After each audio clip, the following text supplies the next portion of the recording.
আমি ever care হাসপাতালে হাদি যখন অসুস্থ অবস্থায় ছিল তখন দেখতে গিয়েছিলাম। তো তার পরিবারের সদস্যরা আমাকে বলেছিল, তারেক ভাই আপনি আসছেন? তো ভাবছিলাম আপনি আসবেন না। তো এই একটা অবস্থা ছিল। আজকে আমি বলছি যে আমাদের হাদি ভাই যদি সুস্থ হয়ে ফিরেও আসতেন, তখনও আমি তর্কে বিতর্কে তাকে নিয়ে কথা বলতাম। তার সাথে দুটো টক শো করেছি, সেখানেও তর্ক করেছি। এবং উনি ফিরে আসলে আমি এই দোয়া করছিলাম উনি ফিরে আসুক এবং ওনার সাথে আমি আবার টক শো করবো, আবার তর্ক করব, আবার বিতর্ক করব, ঝগড়া করব। আমি এই দোয়া করছিলাম যে উনি ফিরে আসুক। তো আমি তার বিষয়ে যে কথাগুলো বলেছিলাম রাজনৈতিক জায়গা থেকে, আমার নিজের কাছে খারাপ লাগে যে আমি এভাবে বলছি। তো এটা একটা বিষয় যে আমি আমার অজ্ঞাতসারেই আমাদের একটা আন্দোলনের সময় আমার পাশে, আমার এরিয়াতে উনি ছিলেন না, আমি ভাবছিলাম উনি নাই। সেই জায়গা থেকে আমি বলেছিলাম যে আমি ওনাকে তো আন্দোলনে দেখিনি। তো তারপরে পরবর্তীতে অনেকগুলো ভিডিওতে দেখলাম উনি গণ অভ্যুত্থানে ছিলেন, আন্দোলনে ছিলেন। সেই জায়গা থেকে তখন নিজেরই খারাপ লাগছে, আহারে আমি তো বলছি এভাবে, তার কাজটা ঠিক করি নাই। খুব খারাপ লাগছে আমার। আমি এটা নিয়ে ফেসবুকে প্রায় 2 বার এই বিষয়ে নোটও দিয়েছি যে আমার নিজের কাছে খারাপ লাগছে। তো এইটা একটা বিষয় যে আমি নিজেই এটা বলেছি। আমি নিজেও দেখা করতে গিয়েছি, আমরা অপেক্ষা করছিলাম তিনি ফিরে আসবেন। এই পর্যন্ত একটা বিষয় ছিল, কিন্তু সামগ্রিকভাবে পিনাকি এবং ইলিয়াস যেটা করেছে, আমার ওই 2 মাস আগের ভিডিও, 2.5 মাস আগের ভিডিও, যেটা তর্ক করেছি বা হলো ডিবেট করেছি বা তার সমালোচনা করেছি, এরকম জায়গা থেকে সেগুলো ইন্টেনশনালি পিনাকি বারবার পোস্ট করছিল। এটা পোস্ট করে এরকম একটা পরিস্থিতি তৈরি করছিল যে একটা উস্কানি দেওয়া, যে আমার উপর কেউ হামলা করুক, হ্যাঁ আমাকে কেউ মারুক, এইটা। তো এই ভিডিওর একটা বিষয় ছিল এবং একই ভিডিও বারবার পোস্ট করে করে উস্কাই দিচ্ছিল। ঠিক আছে। তো রাজনৈতিক মহলে আমি তো অনেকজনের কথা বলি, তাই বলে তাদের মৃত্যু আমি কামনা করব? বা বা আমার বিরুদ্ধে যারা বলে তাদের মৃত্যু আমি কামনা করব? মানে এই কথা বলার জন্যই কি মানুষ মরতে হবে? সবচেয়ে বেশি মানে ভয়ঙ্কর জায়গা ছিল মীর জামান নামে একটা ফেসবুক পোস্ট, আর একটা হলো ইলিয়াস। তারা সরাসরি হুমকি দিয়ে যে নগদে জয় বাংলা করে দাও, তাকে খেয়ে দাও, একটা সরাসরি মেরে ফেলার হুমকি যেটা। আরেকটা ছেলে ছিল সেনাবাহিনীকে কুত্তার বাচ্চা বলছিল। ওই ছেলেটা একটা সুযোগ পেয়ে ইন্টেনশনালি বারবার থ্রেট করে ভিডিও করছিল এবং উত্তক্ত করছিল। তো এই যে আমাদের হাদি ভাই মারা গেলেন, হাদি ভাই মারা গেলেন, আমি ব্যতীত আপনারা ব্যতীত এই সময়ে হাদি ভাই অনেকের সমালোচনা করেছে। হাদি ভাই এনসিপির সমালোচনা করেছে, জামাতকে বলছে না যে রিমোট কন্ট্রোলের মতো, তাই না? তাই বলে আমরা এটা মনে করব যে জামাতকে রিমোট কন্ট্রোল বলছে, এই জন্য হলো মানে জামাত হাদি ভাইকে হত্যা করাইছে। অথবা এনসিপি কে নিয়ে সমালোচনা করছে যে জুলাই বিক্রি করছে এনসিপি, এই জন্য এনসিপির ছেলেরা তাকে হত্যা করাইছে। অথবা মির্জা আব্বাস ভাইয়ের যেহেতু প্রতিপক্ষ, সে উনি এই ধরনের ঘটনা ঘটিয়েছেন। তো এই সামগ্রিক বিষয়গুলো যেই একটা গল্প তৈরি করে মানুষকে একটা বিপদের মুখে ফেলে দেওয়ার যে একটা তৎপরতা, এইটা কি ধরনের একটা অদ্ভুত বিষয়। গত 2 দিন থেকে আমি খুব করে দেখছিলাম যে হত্যার হুমকি দেওয়া হচ্ছে, তারপরে হলো আরও অশ্রাব্য ভাষা যেগুলো মানে নেওয়ার মতো না। আমি খুব করে দেখছিলাম তারা একটা নির্দিষ্ট মতবাদের, এবং তাদের ক্ষোভটা তারা হাদি ভাইকে মানে কেন্দ্র করে একটা ক্ষোভের মানে আবহ তৈরি করছে হাদি ভাইকে কেন্দ্র করে। কিন্তু তাদের ক্ষোভটা আসলে হাদি ভাইকে কেন্দ্র করে দেখাচ্ছে, কিন্তু ক্ষোভটা অন্য জায়গায়।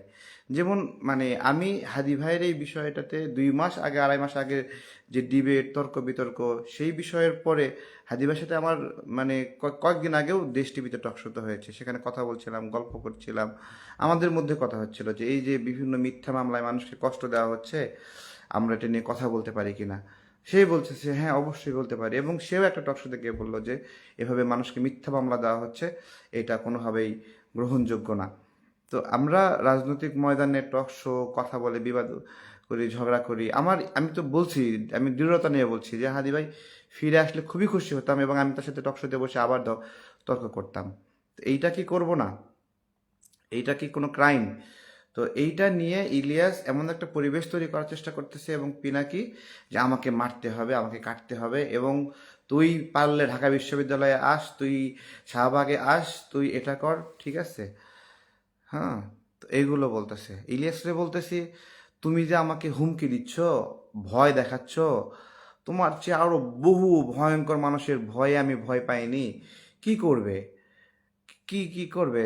নিয়ে যাবে, মারবে, তো কি হয়েছে? আমরা গুমের শিকার হয়ে তখন অত্যাচারিত হইনি? এই গণ অভ্যুত্থানে আমরা নির্যাতনের শিকার হইনি? তো তুই হেরাও মারছে, তুমিও মারবা, সমস্যা কি? আমরা তো অভ্যস্ত এইসব বিষয়ে। নিজের সঙ্গে, তোমার নিজের সাথে আমাদের তুলনা করে দেখো। আমরা আমরা লড়াই করছি, তুমিও লড়াই করছো, পার্থক্য আছে। তুমি ভয় পেয়ে দেশ ছেড়ে চলে গেছো পরিবার নিয়ে, আমরা যাইনি। এবং না যাওয়াতে কি হয়েছে, আমরা চট থাপ্পড় খাইছি, মার খাইছি, লাথি খাইছি, উষ্টা খাইছি, তারপরে গ্রেপ্তার হয়েছি, জেলে ছিলাম, মামলা খাইছি। এই তো, এইটা আমরা এই মামলা খাওয়ার ভয় করিনি, তুমি ভয়তে এখান থেকে চলে গেছো, তাই না? পিনাকির বিষয়ে একই রকম, আমরা এখানে নির্যাতনের শিকার হয়েছি, তারপর দাঁত কামড়ে দিয়ে এই মাটিতেই পড়ে আছি। এই মাটিতেই আমাদের ভালো গুণ খারাপ গুণ যাই থাকুক, আমরা এতটুকু হিম্মত নিয়ে এখানে দাঁড়ায় কাজ করছি। সেই জায়গায় ইলিয়াস, পিনাকি দুইজনই একটু ভয়ের গন্ধ পাইছে, সঙ্গে সঙ্গে দেশ ছেড়ে চলে গেছে। আপনি থাকলেই বা কি হতো? কি হতো? আপনাকে গ্রেপ্তার করতো, গ্রেপ্তার করে জেলে দিত, জামিন হয়ে বের হয়ে আসতেন, আবার যাইতেন। এই তো নাকি? এইটাই আমরা, এই অত্যাচার গ্রহণ করার ধৈর্য রাখি, তোমরা সেটা রাখো না। ইলিয়াস পিনাকি তো এখনো বাংলাদেশে আসার সাহস রাখে না। যেই পরিমাণ ষড়যন্ত্র করছে, এত ষড়যন্ত্র করলে ও দেশে আসার সাহস করবে কই থেকে? এখনো প্রত্যেকটা মুহূর্তে একটা না একটা গ্রুপের বিরুদ্ধে ষড়যন্ত্র করতেছে, একটা না একটা গ্রুপের বিরুদ্ধে ইন্ধন দিচ্ছে, প্যাঁচ লাগাচ্ছে। তাদের তাদের সারা পুরা রাষ্ট্র, সোসাইটি, তাদের ব্লগিংয়ের বিষয়, ভিডিও মেকিংয়ের বিষয়, উত্তেজনার বিষয়, এগুলো ছাড়া তাদের ভিডিও, তাদের নর্মাল ভিউইংয়ে কাজ হয় না। তাদের ভিউইং লাগবে 2 মিলিয়ন, 3 মিলিয়ন, 5 মিলিয়ন, এছাড়া মন ভরে না। আর 3 মিলিয়ন, 5 মিলিয়ন ভিউ হলে কি হবে? একটা বড় একটা টেনশন ড্র করতে হবে। এছাড়া কি? পার্থক্য আছে তো। এখনো বাংলাদেশে আছি, বসে আছি, বাসায় আছি, তো কি হয়েছে? ভয় পাচ্ছি? আমি আমি ভয় পেয়ে দেশ ছেড়ে চলে যাইনি কখনো। আমি যাব না এখানে, তোমাদের মতো আমি না। তোমাদের সাথে আমাকে মাইপো না, ঠিক আছে? হাদি ভাইয়ের বিষয়ে কথা বলছি, কথা বলে রিগ্রেট ফিল করি আমি। আমি এইরকমই, যখন আপনার হলো কোনো একটা আন্দোলনে নিজে দেখি যে কোনো একটা ভুল করছি, আমি সরি ফিল করি। আমার কোনো একটা কথা ভুল হয়েছে, আমি সরি ফিল করি। আমার ওই ভুল স্বীকার করার আমার নৈতিকতা আছে, আমি বলি। আর আজকে যে বলতেছি, যারা আমাকে গালি দিচ্ছে না, আমি তো খুব স্পেসিফিকলি হাদি ভাইয়ের ঘনিষ্ঠ জনদের সাথে কথা বলছিলাম। ভাই আমার ওপর রাগ করে আসেন না, আমি এই ধরনের কথাগুলো বলছিলাম। তারেক ভাই, হাদি ভাই তো অনেক নিয়ে বলছে, কত রাজনীতিতে কত মত, তাদের কোনো রাগ নাই, জিদ নাই, ক্ষোভ নাই। ইলিয়াস কই থেকে রাগ দেখায়, জিদ দেখায়, পিনাকি কই থেকে জিদ দেখায়, ক্ষোভ দেখায়, আমি খুব করে দেখতেছিলাম। পরে খুঁজতে খুঁজতে পাইতেছি, ওহো, এদের সমস্যা তো এখানে না। এদের সমস্যা গত 1 সপ্তাহ ধরে এরা মুক্তিযুদ্ধ নিয়ে স্যাবোটেজ করেছে, মুক্তিযুদ্ধ নিয়ে নোংরা নোংরা কথা বলেছে। আমি ওই জায়গাতে প্রতিবাদ করেছি যে ও বীরঙ্গনা নিয়ে কিভাবে, বীরঙ্গনাদের কিভাবে পতিতা বানানোর চেষ্টা করে, কিভাবে বীরঙ্গনার সংখ্যা নিয়ে প্রশ্ন তোলে, কিভাবে শহীদের সংখ্যা নিয়ে নোংরামি করে, আমাদের মুক্তিযোদ্ধাদেরকে কিভাবে নোংরামি করে, মুক্তিযুদ্ধ, বিজয় দিবস, স্বাধীনতা দিবসকে কিভাবে বালের বিজয় দিবস বলে। যখন এগুলো নিয়ে ধরছি, এগুলো নিয়ে একবারে চিপ্পে ধরছি, তখন নড়তে পারতেছে না, একবারে মানে চাপদি খাইয়ে গেছে। তখন হাদি ভাইয়ের মৃত্যু ওদের জন্য একটা আশীর্বাদ হয়ে গেছে। এইবার তারেকরে ধর, তারেকরে মপ কর, তারেকরে মার, তারেকরে কাট, তারেকরে পাইলে জয় বাংলা করে দেয়। অসংখ্য পেজ থেকে আরেকটা ছেলে যে আছে না, ওই যে সেনাবাহিনীকে কুত্তার বাচ্চা বলছিল, ওইটা তো প্রথম প্রতিবাদ আমি করছিলাম ভিডিও। তো সেনাবাহিনীকে কুত্তার বাচ্চা বলছে, আমি এটা নিয়ে কথা বলবো না। তো ওই ছেলেটা দিনে 3বার করে আমাকে নিয়ে ভিডিও বানাচ্ছে যে আমার উপরে ক্ষিপ্ত হয়ে যেন মানুষ কিছু একটা করে। তো ঠিক আছে, তো আমরা, আমাদের ক্রাইম কি? মুক্তিযুদ্ধ নিয়ে কথা বলছে এই জন্য মারবে? তো মারবে, সমস্যা কি? হাদি ভাইয়ের সমালোচনা করছি সেজন্য মারবে?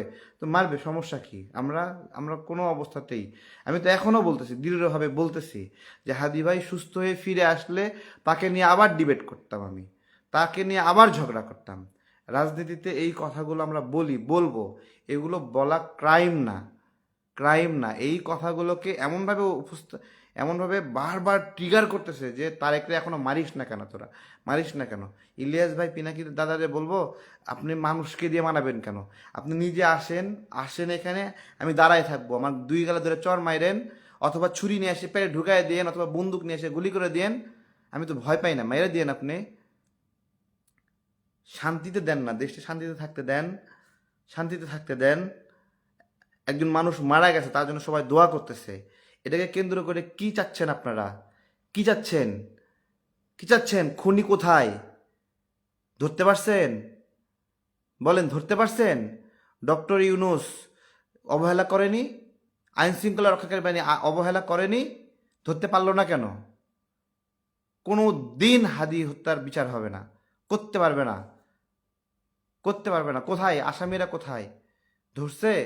যারা গাফিলতি করে, যাদের অবহেলা, যাদের গাফিলতির কারণে ধরতে পারলো না, তাদের নিয়ে কোনো কথা নাই, আওয়াজ নাই।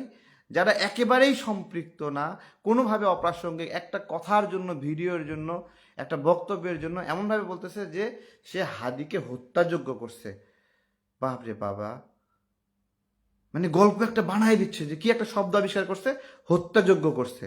তো কি আপনি যে মুহূর্তে মুহূর্তে আমাকে মারার ভিডিও পোস্ট করতেছেন, এই যে ছবি দিচ্ছেন, তাহলে তো এটা তো আপনি তো আমাকে হত্যাযোগ্য করে তুলতেছেন নাকি? হত্যাযোগ্য করে তুলতেছেন না, হত্যাযোগ্য করে তুলতেছেন না। হত্যাযোগ্য কোনটা?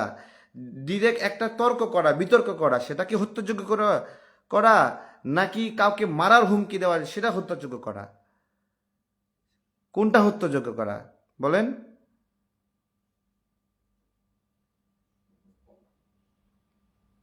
আমি হাদি ভাইয়ের বিষয়ে আবারও বলতেছি, আমি নিজে খারাপ লাগছে যে তার সাথে আমি তর্ক করেছি, বিষয়গুলো আপনার হলো এইভাবে লাগে যে এইভাবে, মানে তর্ক করেছি, এইভাবে বিতর্ক করেছি, দুটো টক শোতে ভালোই তর্ক বিতর্ক হয়েছে, আপনারা দেখে নিন। একটা একুশে টিভিতে তর্ক হয়েছে, আর একটা হলো দেশ টিভিতে তর্ক হয়েছে। তো এটা হয় না টক শোতে? এই জন্য বলতে হবে তারেকরে মারতে হবে এখন? এটা হাজি ভাইয়ের পরিবার বলছে, আমিও তাদের সাথে কথা বলেছি, কই তাদের তো এই ধরনের কোনো ক্ষোভ নাই। হাদি ভাইকে আরো অনেকজনের সাথে তর্ক করছে না?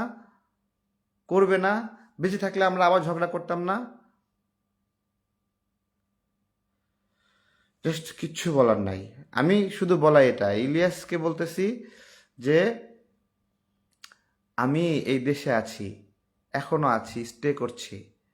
তুমি এই দেশে আসার এখনো সাহসই করো না। তোমার পুঁজি কি? তোমার পুঁজি হলো ভিডিও বানানো এর বিরুদ্ধে আর চাঁদাবাজি করা। এখন আর উবার চালাতে হয় না, এছাড়া কোনো আয়ের সোর্স নাই। আমরা এখনো ব্যবসা করি, আম বেচে খাই, মধু বেচে খাই, কাজ করি এখনো। হ্যাঁ, তো কি পিনাকি কি করে খায় এখন? এখনো চাকরি করে? চাকরি করে এখনো? কি করে খায় আমরা জানি না? এদেশের মানুষ জানে না কি করে খায়? হ্যাঁ, এই সরকারের মধ্যে এই পিনাকি ইলিয়াস তো লোক সব, তাই না? এই আসিফ নাহিদ সবাইকে ওরাই তো ছোট ভাই করে ডাকে। ওরা সিয়ার আবরার সাহেব, আজিলুর রহমান স্যার, এটা কাদের কোরাম? রেজানা ম্যাডাম কাদের কোরাম? আমি অদ্ভুতভাবে বুঝি না। ওরাই সরকার, ওরাই সরকারকে গালি দেয়, আবার ওরাই সরকারের প্রশংসা করে, ওরাই সরকারের ফালায় দেয়, ওরাই সরকারের রাখে। কিছু বুঝতেছি না কি হচ্ছে এখানে।